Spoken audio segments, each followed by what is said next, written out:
안녕하세요. 동화 읽어주는 남자 이정명입니다. 오늘도 어른들을 위한 창작 동화 바다를 모르는 소년을 이어서 보내드립니다.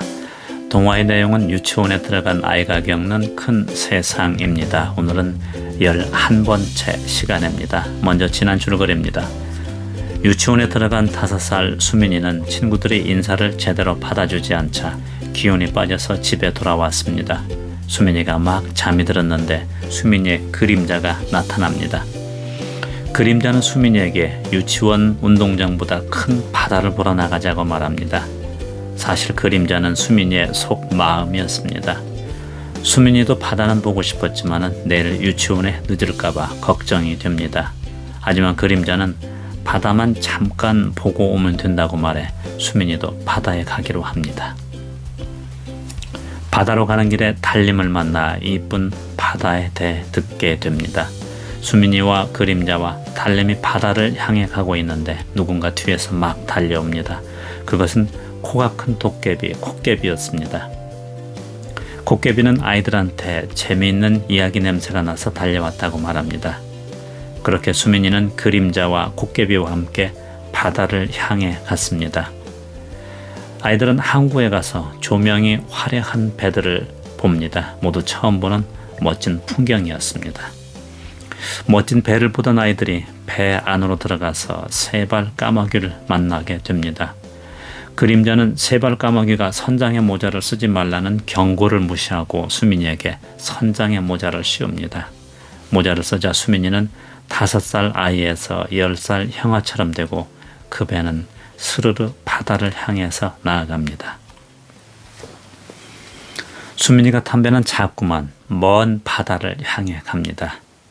아이들의 탄 배는 항해를 하다 북극에서 녹아 떨어져 내려오는 얼음 조각들을 만나고 그 얼음 조각 위에는 북극 어미곰을 만나게 됩니다. 북극곰은 얼음이 녹아 바다에 떠내려왔다고 하면서 아이들이 탄 배에 올라타려고 합니다. 그 곰을 달래기 위해서 아이들은 지도를 주게 됩니다. 그리고 항해를 계속하는데 이번에는 까만 해변을 보게 됩니다. 아이들은 커다란 유조선에서 흘러나온 기름으로 해변에 온통 까맣게 오염된 것을 봅니다. 그뿐만 아니라 가마우지들이 기름 범벅이 되어 고통스럽게 죽어가는 것도 보게 됩니다. 아이들은 가마우지들에게 망원경을 주어 빨리 고향에 가도록 했습니다. 가마우지들은 아이들에게 사람들이 사는 곳을 알려주는데 또다시 걱정스러운 일을 만나게 됩니다. 마을로 가는 길에 아이들은 썰매기를 만나게 됩니다. 썰매기는 눈이 녹아 더 이상 달릴 수 없게 되어 고향을 떠나 눈밭을 찾고 있었습니다. 이번에는 썰매기에게 나침반을 주었습니다. 아이들은 마을로 가는 산길에서 마스크를 쓴 꾀꼬리를 만나고 마을에서 쫓겨난 개구리들을 보게 되었습니다. 모두 어른들이 공기와 물을 오염시켜 개구리와 꾀꼬리는 마을을 떠나왔다고 합니다. 아이들이 도착한 마을에서는 촌장을 선출하는 행사가 한창 진행되고 있었습니다. 촌장 후보로 나선 어른들은 모두 멋지게 잘생긴 어른들이었습니다. 모두 자신이 그동안 마을을 위해 일해왔고 촌장이 되면 더 열심히 일할 것이라고 하면서 자신을 촌장으로 뽑아달라고 말을 하고 있었습니다. 그러나 개구리와 꾀꼬리가 촌장 후보들이 하는 말들은 모두 거짓말이라고 말합니다. 그 사람들 때문에 개구리와 꾀꼬리는 마을을 떠나왔기 때문이었습니다. 그뿐만이 아니었습니다. 인자하게 생긴 할아버지를 만났는데 사실 그 할아버지는 무서운 욕심장이었고 아이들에게 불쌍하게 보여 모든 집안일을 시키더니 수민이가 세발 까마귀 이야기를 하자 세발 까마귀를 잡아 돈을 벌려고 아이들을 붙잡아 둡니다. 제13장 시간도둑 원숭이. 아이들은 청개구리를 산으로 놓아 보내준 뒤 할아버지에게 갔습니다. 그림자가 할아버지에게 말합니다. 할아버지, 까마귀는 지금 낮잠을 자는가 봐요. 지금쯤 올 때가 되었는데 아직 안 오네요. 할아버지는 사실 초조했습니다. 그래, 난 정말 세발 달린 까마귀를 보고 싶은데 아마 사람들도 보면은 신기해할 거야. 그림자가 말합니다. 하지만 저희들이 여기에 너무 오래 있으면 까마귀가 걱정을 할 테니까 저희가 가서 데리고 올게요. 할아버지가 말합니다. 그렇지만 너희들이 가면 까마귀하고 길을 엇갈릴지도 모르니까 한 사람은 여기서 기다리면 안 되겠어? 할아버지는 까마귀들이 올 때까지 아이들을 붙잡아 둘 생각이었습니다. 그래서 저희가 할아버지를 모시고 배 있는 대로 같이 가려고요. 그제서야 할아버지는 조금 안심이 되는 모양이었습니다. 할아버지가 말합니다. 그럼 나랑 같이 가겠니? 아이들이 모두 대답합니다. 네. 아이들은 서로 생각하는 것이 있어 눈짓으로 신호를 했습니다. 그렇게 아이들은 꾀를 내서 할아버지 집을 벗어납니다. 그러나 할아버지는 아이들이 도망갈까봐 아이들 뒤를 바짝 붙어 아이들과 함께 길을 나섰습니다. 아이들은 어려움 속에서 빠져나왔다는 생각에 뛸 듯이 기뻤습니다. 마을을 빠져나와 해안으로 가는 길에는 소나무 숲을 지나야 했습니다. 아이들과 할아버지가 소나무 숲으로 들어서자 나무에서 이상한 소리가 났습니다. 아이들이 쳐다보니까 무언가 이 나무에서 저 나무로 무엇이 옮겨 다니고 있었습니다. 금빛 털이 있는 황금 원숭이들이었습니다. 원숭이 몇 마리가 아이들의 머리 위에서 묘기를 하듯 옮겨 다니고 있었습니다.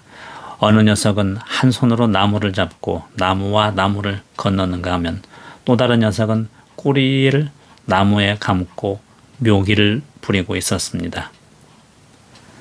아이들이 신기하게 바라보고 있는데 날렵하게 나무를 잘 타는 원숭이 한 마리가 수민이의 모자를 낚아채 달아났습니다. 수민이의 모자는 선장의 모자였고 그 모자 때문에 아이들은 바다에 나올 수 있었는데 선장의 모자를 원숭이가 가져간 것입니다. 수민이가 벗으려 해도 벗겨지지 않았던 선장의 모자가 원숭이에 벗겨졌습니다. 사실 모자는 바다에서만 힘을 쏠 수 있었기 때문입니다. 수민이가 크게 당황을 합니다. 돌려줘 원숭아, 우리는 그 모자가 있어야 집으로 갈 수 있어. 그러나 모자를 가져간 원숭이가 모자를 쓰면서 놀려댑니다. 이 모자 없으면 집에 못 가나? 그래, 그 모자 있어야 배를 움직일 수 있어.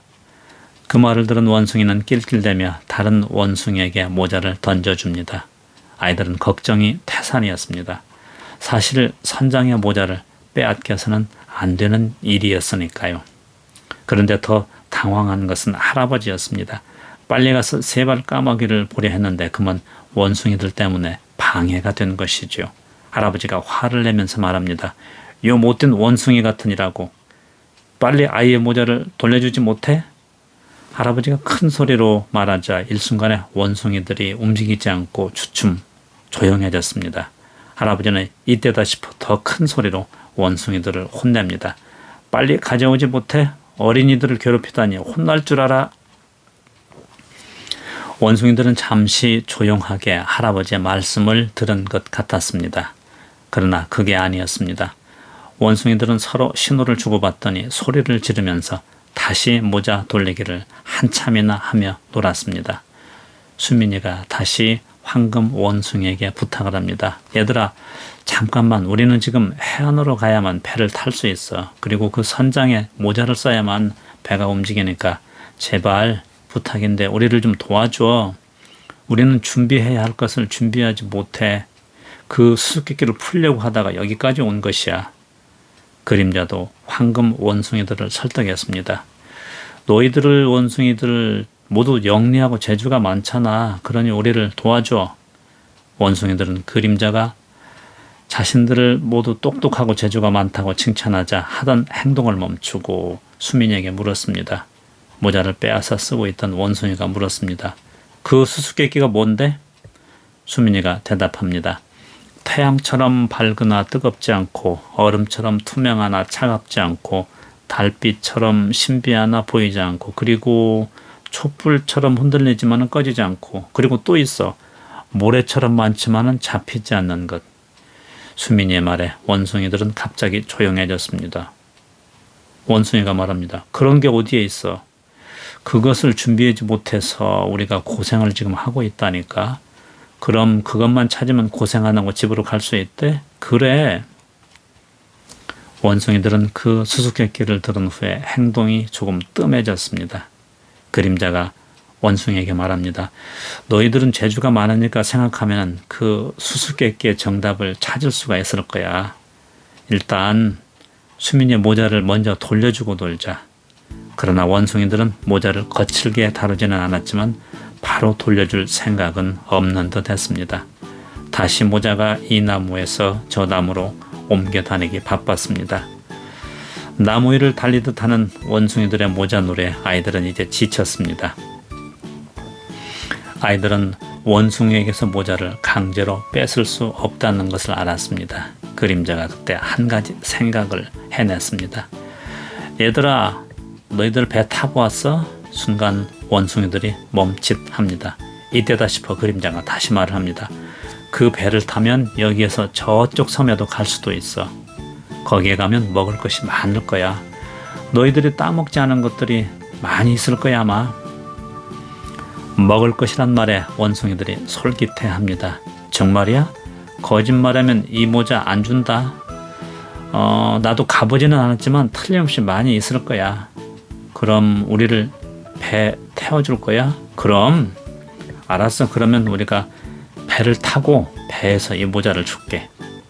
꾀가 많은 원숭이가 미리 선수를 칩니다. 수민이가 그림자에게 낮은 소리로 말합니다. 그림자야, 확실히 원숭이들은 영리하지? 그러게 내가 꾀를 내서 따돌리려고 했는데 쉽지가 않네. 어서 저 모자를 가져와야 하는데. 그때 수민이의 눈에 할아버지가 들어왔습니다. 원숭이에게는 뭔가를 주면 될 것 같아서 수민이가 원숭이에게 한 가지 제안을 합니다. 얘들아, 우리 배에 가면 세상에서 보지 못한 신기한 새가 있어. 너희들 세발 까마귀라고 들어보았어? 보았어? 세발 까마귀? 그게 뭔데? 호기심이 생긴 원숭이가 물었습니다. 뭐긴 발이 달린 세 개 까마귀라니까. 원숭이가 궁금해 묻습니다. 뭐? 발이 세 개인 까마귀? 그래, 발이 세 개야. 원숭이가 다시 묻습니다. 너희들 이 모자 가져가려고 우리를 속이는 거지? 아니야, 우리랑 같이 왔어. 그런데 지금은 어디에 갔어? 배에서 나오기 싫어서 안 왔어. 그럼 배에 있다는 것이지?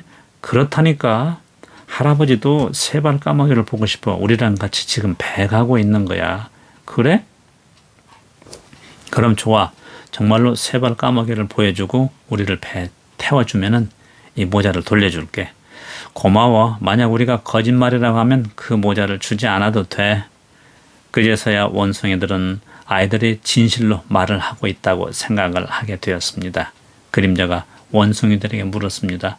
그런데 너희들은 왜 그렇게 의심이 많은 거야? 원숭이가 대답합니다. 너희들 인간들은 믿을 게 못 돼. 왜? 우리가 언제 너희 원숭이들에게 거짓말을 했어? 아니야. 너희 어린이들은 그렇지 않지만은 저 마을의 사람 중에는 그런 사람도 있어. 그래? 무슨 일이 있었는데? 언젠가 어떤 집에 갔다가 잡혀서 혼났어. 왜? 우리를 오랫동안 감금하고 부려먹으라고 했어. 서커스 같은 것도 시키고. 그런데 오랫동안 우리가 잡혀 있다가 탈출을 했는데 동네에 그런 사람도 있었어. 그렇구나. 알았어. 그럼 서둘러 배 있는 데로 가자.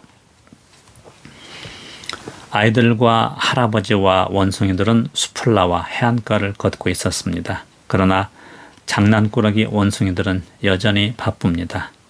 아이들과 할아버지의 등에 번갈아 타고 장난을 칩니다. 수민이가 모자를 쫓아다니다 지칠 무렵에야 수민이의 선장 모자는 수민이의 머리에 씌워졌습니다. 그런데 이때 생각지도 않은 일이 일어났습니다. 원숭이들이 아이들뿐만 아니라 할아버지의 등에도 올라가 장난을 쳤습니다. 그럴 때마다 할아버지는 신경질적인 반응을 보였고 아이들이 보지 않으면 원숭이들을 떼어내려고 무척 애를 썼습니다. 그런 할아버지의 행동을 보며 원숭이들은 더욱 신이 나 장난을 쳤습니다. 어떤 순간 할아버지 얼굴에 땀이 흘렀습니다. 그 순간 할아버지는 무척 당황해합니다. 수민이가 물었습니다. 할아버지 어디 편찮으세요? 할아버지는 애써 태연한 척합니다. 할아버지 얼굴에는 이제 땀이 흥건합니다. 땀이 나자 할아버지가 수건으로 얼굴을 닦습니다. 그런데 어쩐 일인지 할아버지 얼굴에 종이장 같은 것이 붙어 있었고 원숭이 한 마리가 짓궂게도 그것을 떼어냈습니다. 그 순간 할아버지는 불같이 화를 냈습니다. 이 원숭이 새끼들이 어디에 손을 대는 거야? 화를 내는 할아버지를 보고 더욱 심하게 장난을 치던 원숭이가 갑자기 소리를 지르면서 뒷걸음질 칩니다. 그리고 다시 소리를 칩니다. 얘들아 도망쳐, 빨리, 그 가면 할아버지다, 가면. 원숭이들은 가면이라는 말을 듣고 잠시 서로 얼굴을 보며 두리번거리더니 소리를 치며 도망칩니다. 더 당황한 것은 아이들이었습니다. 그림자야, 무슨 일이야? 왜 원숭이들이 갑자기 도망을 쳐? 처음에는 그림자도 무슨 일인지를 몰랐습니다. 그러나 할아버지의 얼굴을 보고 짐작합니다. 아니, 저것은... 수민이와 그림자 모두가 놀랐습니다. 할아버지의 얼굴이 아니고 무서운 모습의 어떤 어른 얼굴이었습니다. 할아버지는 가면을 쓰고 있었던 것이었고 본 얼굴이 드러나자 할아버지도 아이들을 뒤에 두고 어디론가 사라져 버렸습니다. 그러나 아이들은 한동안 원숭이들에게 모자를 빼앗겨 시간을 많이 소모시켜버리고 말았습니다. 아이들이 원숭이에게 빼앗긴 것은 모자가 아니라 소중한 시간이었습니다. 수민이는 원숭이에게 한나절을 빼앗겨 몹시 불안했습니다. 다음 주에는 마지막 얘기가 전개됩니다.